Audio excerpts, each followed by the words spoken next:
Troisième point de simplification sur les aspects billettiques. Alors, ce n'est pas tout à fait de la billettique, c'est déjà du tarif, c'est les packs mobilité. Vous avez entendu Rachel vous expliquer ce qu'on a fait sur IDTGV Max. L'idée d'IDTGV Max, c'est de tester, en fait, une forfaitisation des besoins de mobilité de nos clients. Donc, on a commencé avec IDTGV Max sur la longue distance. Donc, on a lancé effectivement ce forfait. Donc, vous savez qu'il a été... les gens se sont arrachés la carte. Alors, après, on a dû bien expliquer que c'était de l'IDTGV, pas du TGV, mais enfin, un vrai succès. Aujourd'hui, on a eu 22 000 voyages qui ont été faits avec IDTGV Max. Ce que vous savez sans doute moins, c'est qu'avec l'aide de Nadège, que vous voyez au fond de la salle, on a lancé en test un pack mobilité pour les étudiants en Bretagne à Rennes. Et donc, l'idée, c'est exactement la même chose que IDTGV Max.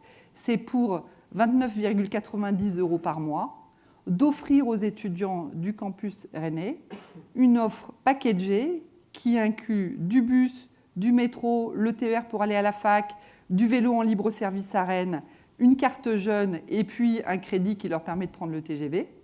Voilà. De façon complètement packagée. Et voilà. Donc on a testé ça avec quelques centaines d'étudiants depuis octobre 2014.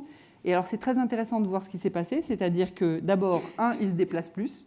Donc, je reviens sur more for less, plus de voyages pour moins d'argent. 52% ont utilisé les vélos, plus le vélo qu'ils ne l'utilisaient avant. 32% ont utilisé plus le bus qu'ils ne le faisaient avant. 21% ont utilisé moins la voiture, voilà, individuelle, et un taux de satisfaction de 96%. Donc on se dit, on tient quelque chose là qui a du sens. Cette forfaitisation finalement des usages, et je reviens sur la personnalisation, c'est précis, dis-moi qui tu es, je vais te faire le forfait qui te va bien, d'accord ? Un forfait qui peut être un forfait longue distance, qui peut être un forfait courte distance. Donc notre décision, c'est de généraliser à 5 campus à la rentrée 2015 ces packs. On y travaille avec les régions, avec nos équipes locales. Et puis, je dirais, de généraliser ce type d'offre.